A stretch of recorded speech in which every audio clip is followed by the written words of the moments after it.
જય માતાજી મિત્રો, સુરેન્દ્રનગરથી હું જન્મરાજસિંહ પરમાર અને મારા મમ્મી પૂર્ણાબા પરમાર ફરી આપનું હાર્દિક સ્વાગત કરીએ છીએ અમારી ચેનલ દરબારી રસોઈમાં। અને મિત્રો આજે અમે આપ સમક્ષ લઈને આવી ગયા છીએ નાના મોટા સૌ કોઈની અને ખાસ કરીને માતાઓ બહેનોની ફેવરેટ આઈટમ એટલે કે પાણીપુરી। મિત્રો આ પાણીપુરી આજે આપણે ખૂબ જ સરળ રીતે બનાવતા શીખીશું। મિત્રો અહીંયા હું તમને ચણાપુરી તેમજ રગડાપુરી બંને જ પ્રકારની પૂરી બનાવતા શીખવીશ અને તદ ઉપરાંત પાણીપુરીની એકદમ સરસ મજાની ગોળ અને ફૂલેલી એકદમ ક્રિસ્પી સરસ મજાની પૂરી બનાવતા પણ શીખવીશું। તો ચાલો મિત્રો હવે વધારે સમય ન લેતા આપણે પાણીપુરી બનાવવાની શરૂઆત કરીએ। તો મિત્રો હવે આપણે આપણી પાણીપુરીનું મુખ્ય ફિલિંગ બનાવવા માટે મેં અહીંયા તમે વિડીયોમાં જોઈ શકો છો એ પ્રકારે એક મોટી વાટકી જેટલા ચણાને તેમજ એક મોટી વાટકી જેટલા વટાણાને ઓવરનાઇટ પલાળેલા હતા। ત્યારબાદ આ બંને વસ્તુઓને કુકરમાં 3 થી 4 વિસલ કરીને આપણે સારી રીતે બોઇલ કરી લેશું। તદ ઉપરાંત મિત્રો વિડીયોમાં બતાવ્યા અનુસાર મેં અહીંયા 5 નંગ જેટલા બટેટાને બોઇલ કરીને તેને છાલનો ભાગ દૂર કરીને લઈ લીધા છે। મિત્રો આ બોઇલ કરેલા બટેટાનો ઉપયોગ કરીને આપણે આપણી પાણીપુરીનું તેમજ રગડાપુરીનું સ્ટફિંગ બનાવીશું।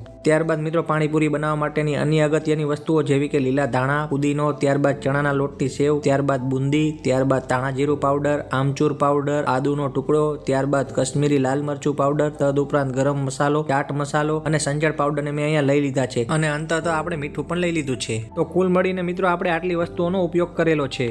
મિત્રો આ પાણીપુરીનું પાણી છે એ મેં ધાણા તેમજ ફુદીનાને ક્રશ કરીને તેની પેસ્ટ બનાવીને ત્યારબાદ તેમાં પાણી ઉમેરી તદ ઉપરાંત તેની અંદર ચાટ મસાલો, આમચૂર પાવડર અને મીઠું ઉમેરીને બનાવેલું છે। જો મિત્રો તમારે આ પાણીપુરીના બંને પાણીને ડિટેલમાં બનાવતા શીખવા હોય તો અમને કોમેન્ટમાં જણાવજો, જેથી તમને અમે અલગથી ડેડિકેટેડ પાણીપુરીના પાણી બનાવવા માટેનો વિડીયો આપી શકીએ। મિત્રો અહીંયા મેં ધાણા ફુદીનાના પાણી સિવાય ગોળ આંબલીનું પાણી પણ લઈ લીધું છે। તદ ઉપરાંત મિત્રો આપણે બાફેલા ચણા તેમજ બાફેલા વટાણાને પણ લઈ લીધા છે। તદ ઉપરાંત મિત્રો મેં અહીંયા 2 નંગ જેટલા લીલા મરચાને પણ લઈ લીધા છે।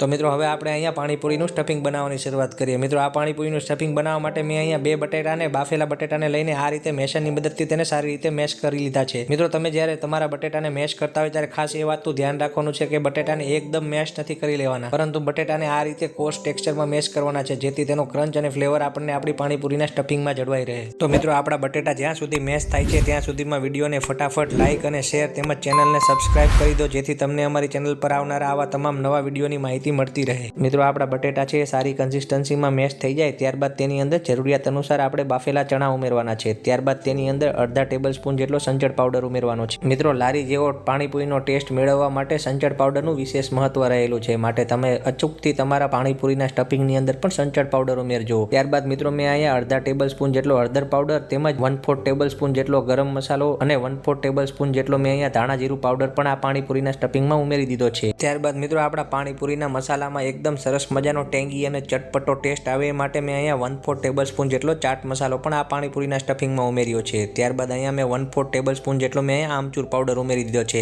મિત્રો લારી સ્ટાઇલ તમારે જો એકદમ સરસ મજાનો ચટાકેદાર પાણીપુરીના સ્ટફિંગનો ટેસ્ટ જોતો હોય તો તેના માટે ચાટ મસાલો અને આમચૂર પાવડર છે ખૂબ મહત્વનો રોલ ભજવે છે। ત્યારબાદ મિત્રો અહીંયા મેં ખૂબ જ ઓછા પ્રમાણમાં મીઠાનો ઉપયોગ કર્યો છે, કારણ કે મિત્રો આપણે અગાઉ સંચળ પાવડર ઉમેર્યું હોવાથી તે મીઠાના ટેસ્ટને બેલેન્સ કરશે। ત્યારબાદ મિત્રો તમે જોઈ શકો છો એ પ્રકારે મેં અહીંયા અડધી વાટકી જેટલા જે ફુદીના અને ધાણાનું પાણી બનાવ્યું હતું તેને પણ આમાં ઉમેરી દીધું છે। ત્યારબાદ મિત્રો આપણા પાણીપુરીના સ્ટફિંગને સરસ મજાની તીખાશ તેમજ સરસ મજાનો લાલ કલર મળે એ માટે મેં અહીંયા 1 ટેબલ સ્પૂન જેટલો કશ્મીરી લાલ મરચું પાવડર પણ આ સ્ટફિંગની અંદર ઉમેરી દીધો છે। ત્યારબાદ મિત્રો આપણે પાણીપુરીના સ્ટફિંગનો ટેસ્ટ બેલેન્સ કરવા માટે અંતતઃ તેની અંદર ગોળ આંબલીનું પાણી પણ ઉમેરી દીધું છે અને મિત્રો હવે આ બધી જ વસ્તુઓને આપણે સારી રીતે મિક્સ કરી દેવાની છે। મિત્રો આ સ્ટફિંગ બનાવવાની રીત જો તમે વિડીયોમાં દર્શાવ્યા અનુસાર ફોલો કરશો તો હું તમને ચોક્કસથી કહું કે તમે પણ લારી સ્ટાઇલ પાણીપુરી તમારા ઘરે આસાનીથી બનાવી શકશો। તો મિત્રો આપણે પાણીપુરીનું સ્ટફિંગ બનીને તૈયાર થઈ ગયું છે, તો અંતતઃ હવે આપણે તેને બધી જ વસ્તુઓને ઉપરથી ઉમેરીને તેને ગાર્નિશ કરીશું। તો મિત્રો સૌપ્રથમ આપણે બોઇલ કરેલા ચણાની મદદથી તેને ગાર્નિશ કરીશું। ત્યારબાદ મિત્રો આપણે તેની ઉપર ઝીણા સમારેલા કાંદા ઉમેરીશું। જો મિત્રો તમે અહીંયા ડુંગળી લસણ ન ખાતા હોય તો આ સ્ટેપને તમે સ્કીપ પણ કરી શકો છો, આ સ્ટેપ તદ્દન ઓપ્શનલ છે।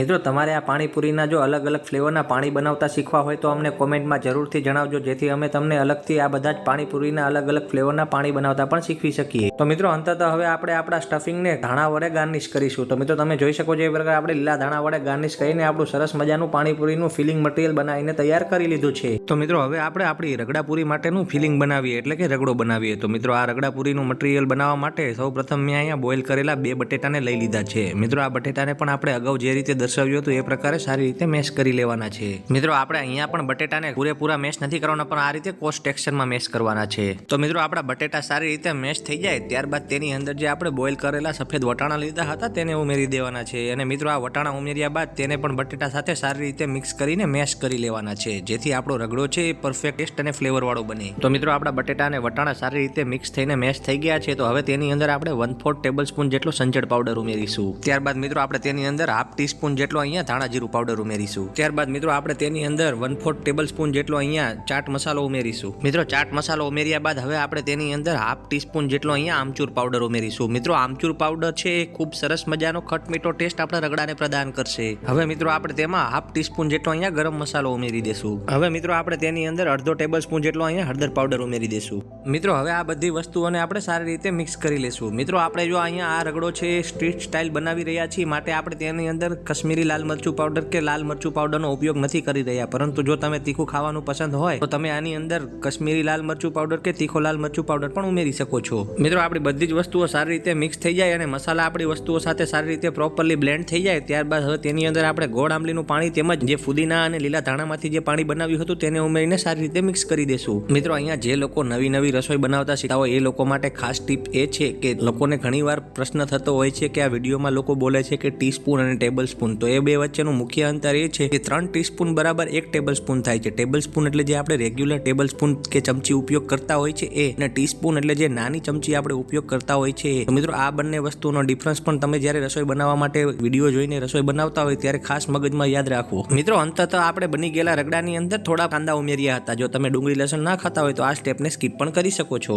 તો મિત્રો અંતતઃ હવે જે લારીવાળા જે રીતે રગડો બનાવતા હોય છે, જેને ગરમ કરીને તેમાં પાણી ઉમેરીને આપણને બનાવીને આપે છે, એ કન્સિસ્ટન્સીનો રગડો બનાવવા માટે સૌપ્રથમ આપણે અહીંયા એક પેનની અંદર આ રીતે રગડાને ડેકોરેટ કરી લેવાનો છે. મિત્રો તમને અમારો આ વિડીયો પસંદ આવે તો વિડીયોને લાઇક, શેર અને ચેનલને સબસ્ક્રાઇબ કરવાનું ન ભૂલતા. તદુપરાંત મિત્રો વિડીયોની અંદર કોમેન્ટ પણ અચૂકથી કરજો અને અમને જણાવજો કે તમે અમારી રીતથી ઘરે રગડો બનાવો છો કે પાણીપુરી બનાવો છો તો કેવી બને છે. તો મિત્રો હવે પેન પર ડેકોરેટ કરેલા રગડાની ઉપર આપણે જે બોઇલ કરેલા થોડા વટાણા એક્સ્ટ્રા સાઈડમાં કાઢી લીધા હતા તેને ગાર્નિશ કરીશું. ત્યારબાદ તેની ઉપર આપણે અહીંયા ઝીણી સમારેલી ડુંગળી વડે તેનું ગાર્નિશિંગ કરીશું. તો મિત્રો હવે ડુંગળી વડે તેનું ગાર્નિશિંગ કર્યા બાદ અંતતઃ આપણા રગડાને ફાઇનલ જે લારી ઉપર મળે એ ટાઈપનું ટેક્સચર અને તેનું એપિયરન્સ આવે એ માટે હવે આપણે આપણા રગડા ઉપર અંતતઃ લીલા ધાણા ઉમેરીશું. તો મિત્રો જુઓ તમે એકદમ સરસ મજાનો સ્ટ્રીટ સ્ટાઇલ રગડો બનીને આપણો તૈયાર થઈ ગયો છે. તો મિત્રો હવે આપણે આપણી પાણીપુરીની પૂરી બનાવવા માટે 1 કપ જેટલો મેં અહીંયા ઝીણો રવો એટલે કે સૂજીને લઈ લીધો છે અને તેને આ રીતે સારી રીતે ચાળી લીધો છે. તો મિત્રો આ રવો છે એ આપણા પાણીપુરીને એકદમ સરસ મજાનો ક્રિસ્પ અને ક્રંચ આપશે. મિત્રો હવે રવો ઉમેર્યા બાદ આપણે તેની અંદર અડધા માપમાં એટલે કે જો આપણે 1 મોટી વાટકી જેટલો રવો લીધો હોય તો તેના અડધા માપનો આપણે અહીંયા ઘઉંનો લોટ લેવાનો છે અને તેને પણ સારી રીતે ચાળીને આમાં મિક્સ કરી દેવાનો છે. હવે મિત્રો આપણે તેની અંદર એક ગેમ ચેન્જર આઈટમ એટલે કે 1 પિંચ જેટલો અહીંયા બેકિંગ સોડા એટલે કે ખાવાનો સોડા ઉમેરવાનો છે. મિત્રો ખાવાનો સોડા ઉમેરવાથી આપણી પાણીપુરી છે એકદમ સરસ મજાની ક્રિસ્પી અને ફૂલેલી બનશે. અને મિત્રો તમે આ વિડીયોમાં જોઈ શકો છો એ પ્રકારે હવે જરૂરિયાત પ્રમાણે થોડું પાણી ઉમેરતા જઈને એનો એકદમ સરસ મજાનો કડક લોટ બાંધી લેવાનો છે. મિત્રો અહીંયા પાણીનું માપ છે જેટલા માપમાં તમે ઘઉંનો લોટ લીધો હોય એ માપનું રાખવાનું છે. એટલે કે તમે અહીંયા લગભગ અડધા ગ્લાસ જેટલા પાણીમાં એકદમ સરસ મજાનો કડક પાણીપુરીનો એકદમ સરસ મજાનો ડો બાંધીને તૈયાર કરી શકશો. મિત્રો તમે આ વિડીયોમાં જોઈ શકો છો મેં લગભગ અહીંયા અડધા ગ્લાસ જેટલા પાણીના ઉપયોગથી સરસ મજાનો લોટ બાંધ્યો છે. અથવા તો વાટકીનું માપ કહું તો મેં અહીંયા અડધી વાટકી જેટલું પાણી લીધેલું છે. તો મિત્રો 1 થી 2 મિનિટ બાદ તમે જોઈ શકો છો કે આપણા પાણીપુરીની પૂરીનો લોટ એકદમ સરસ રીતે બંધાઈને તૈયાર થઈ ગયો છે અને તેને દબાવીને જોઈએ તો તેની કન્સિસ્ટન્સી કંઈક આ પ્રકારની લાગે છે, જે પરફેક્ટ ઇન્ડિકેશન છે આપણા પાણીપુરીનો પરફેક્ટ લોટ બંધાણો છે એ બાબતનું. તો મિત્રો હવે આ બંધાઈ ગયેલા લોટને ભીના રૂમાલ વડે અંદાજે 5 થી 10 મિનિટ સુધી રેસ્ટ આપી દઈશું, જેથી આપણી પાણીપુરી છે એકદમ ક્રિસ્પી અને કડક બને. તો મિત્રો હવે આશરે 10 થી 15 મિનિટ સુધી રેસ્ટ આપ્યા બાદ આપણી પાણીપુરીના લોટની કન્સિસ્ટન્સી તમે જુઓ તો કંઈક આ પ્રકારની લાગી રહી છે. હવે આપણે થોડી વાર તેને પાછો તોડીને આ રીતે મસળી લેવાનો છે, જેથી આપણી પાણીપુરી છે એકદમ સરસ મજાની ક્રિસ્પી અને ક્રન્ચી બને. મિત્રો આ રેસ્ટ આપેલા લોટની અંદર તમારે થોડું આ પ્રકારે પાણી ઉમેરીને તેને ફરીથી મસળી લેવાનો છે, જેથી તમારી પાણીપુરી છે એ ખૂબ સરસ મજાની ક્રિસ્પી અને સોફ્ટ બને. તો મિત્રો પાણી ઉમેર્યા બાદ અંદાજે 1 થી 2 મિનિટ સુધી મસળ્યા બાદ તમે અહીંયા જોઈ શકો છો કે આપણી પાણીપુરીનો પૂરી માટેનો લોટ એકદમ સરસ રીતે બંધાઈને રેડી થઈ ગયો છે. તો હવે આપણે તેમાંથી નાના લુવા બનાવીશું અને તેને વણીને તેમાંથી સરસ મજાની ગોળ આકારની પાણીપુરી બનાવી લેશું. તો મિત્રો જે આપણે હવે લોટના લુવા બનાવ્યા હતા તેને આ રીતે પાટલી ઉપર વેલણની મદદથી વણી લેશું અને તેની થિકનેસ હું તમને વિડીયોમાં આગળ બતાવું એ પ્રકારની રાખવાની છે, જેથી તમારી પાણીપુરી છે એકદમ સરસ મજાની ફૂલેલી બને. તો મિત્રો તમે અહીંયા જોઈ શકો છો મેં અહીંયા પાટલી પર એકદમ સરસ મજાની પતલી રોટલી વણી લીધી છે અને તેની અંદર આ રીતે વાટકી કે ગ્લાસની મદદથી આપણે તેમાંથી ગોળ પૂરીઓને બહાર કાઢી લેવાની છે. મિત્રો જો તમે વણીને ગોળ પૂરીઓ બનાવવા માંગતા હોય તો તમે એ સ્ટેપને પણ ફોલો કરી શકો છો, પરંતુ આ રીતે વાટકીની મદદથી ગોળ પૂરીઓનો શેપ આપવાથી એકદમ તમારે ઝડપથી અને ખૂબ ઓછા સમયમાં પાણીપુરીની પૂરીઓ બનીને તૈયાર થઈ જશે। તો મિત્રો આપણી પરફેક્ટ ગોળ શેપની પૂરીઓ બની ગયા બાદ તેમાંથી વધારાના લોટના ભાગને આપણે દૂર કરી લેવાનો છે। મિત્રો ઘણા લોકોની ફરિયાદ હોય છે કે અમે બધી જ રીતને ફોલો કરીએ છીએ છતાં પણ અમારા ઘરે પાણીપુરીની પૂરી છે એ ફૂલેલી તેમજ ક્રિસ્પી નથી બનતી। તો મિત્રો તમે અહીંયા જોઈ શકો છો એ પ્રકારની તમારે પૂરીની થિકનેસ રાખવાની છે। પાણીપુરીની આ થિકનેસ વાળી પૂરી છે એ ખૂબ સરસ મજાની અને ફૂલેલી ક્રિસ્પી બનશે। મિત્રો પાણીપુરીની બધી જ પૂરીઓ વણાઈ ગયા બાદ આ રીતે તેને ભીના કોટનના કપડા પર સૂકી દેવાની છે અને તેનો બીજો ભાગ છે આ રીતે કોટનના કપડા વડે બંધ કરી દેવાનો છે અને આ રીતે 10 થી 15 મિનિટ સુધી આ પાણીપુરીની તમામ પૂરીઓને રેસ્ટ આપી દેવાનો છે। ત્યારબાદ તેને ફ્રાય કરવાની ચાલુ કરવાની છે। મિત્રો ગેસની મીડિયમ ટુ હાઈ ફ્લેમની ઉપર તેલ ગરમ થઈ જાય ત્યારબાદ તેની અંદર પૂરી ઉમેરીને તેને આ રીતે ઝારાની મદદથી દબાવતા જઈને તેને ફૂલવા દેવાની છે। મિત્રો આ એક ટીપ છે, તમે આ પ્રકારે તમે પૂરીને ઝારાની મદદથી દબાવતા જઈને તેને ફૂલવા દેશો તો તમારી પાણીપુરીની પૂરી પણ એકદમ બહારની જેમ જ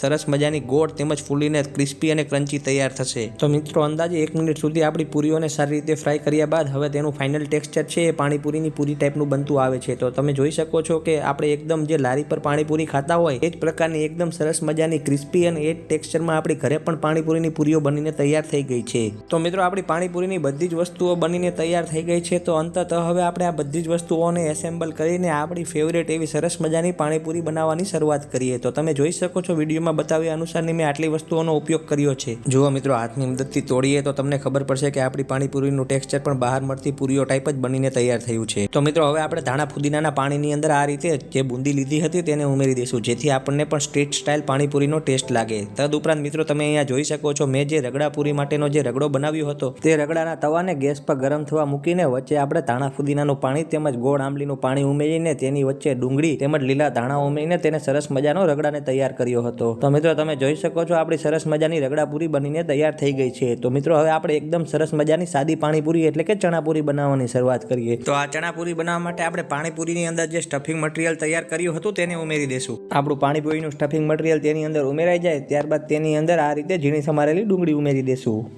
ડુંગળી ઉમેર્યા બાદ તેની અંદર આ રીતે ફેંટેલું સરસ મજાનું આપણે ગળ્યું દહીં ઉમેરી દેશું। જો મિત્રો તમે નોર્મલ દહીં ખાવાનું પસંદ કરતા હોય તો તમે તેમાં નોર્મલ દહીં પણ ઉમેરી શકો છો। મિત્રો આપણી પાણીપુરીમાં દહીં ઉમેર્યા બાદ તેની ઉપર આ રીતે ચણાના લોટની સરસ મજાની સેવ ઉમેરી દેશું। તો મિત્રો એકદમ સરસ મજાની આપણી સ્ટ્રીટ સ્ટાઇલ જે પાણીપુરી બનતી હોય છે એ જ પ્રકારની આપણે ઘરે બનાવીને તૈયાર કરી લીધી છે। તો મિત્રો હવે અંતતઃ આપણે જે બુંદી લીધી હતી તેને તમામ પાણીપુરીમાં ઉમેરીને આપણી ડીશને કમ્પ્લીટ કરી લેશું। તો મિત્રો છે ને એકદમ સરળ રીત। તો મિત્રો અંતતઃ હવે લીલા ધાણા વડે આપણે તમામ પાણીપુરીને સારી રીતે ગાર્નિશ કરી લેશું। તો મિત્રો બનીને તૈયાર છે આપણી એકદમ સરસ મજાની સ્ટ્રીટ સ્ટાઇલ અને લારી પર મળે તેવી સરસ મજાની ચણાપુરી તથા રગડાપુરી। તો મિત્રો તમે પણ અમારી આ રીતને ફોલો કરીને તમારા ઘરે સરસ મજાની ચણાપુરી તેમજ રગડાપુરી બનાવજો અને અમને કોમેન્ટ કરીને જણાવજો કે કેવી બની છે। તદુપરાંત મિત્રો તમારે પણ પાણીપુરીના જે લારી પર મળે તેવા 5-6 ફ્લેવરના પાણી બનાવતા શીખવું હોય તો અમને કોમેન્ટમાં જણાવજો જેથી તમને અમે આગામી વિડીયોમાં આ પાણીપુરીના પાણી બનાવતા પણ શીખવી શકીએ। તો મિત્રો અમારો આ વિડીયો જોવા માટે તમારો બધાનો ખૂબ ખૂબ આભાર। થેન્ક યુ, ધન્યવાદ।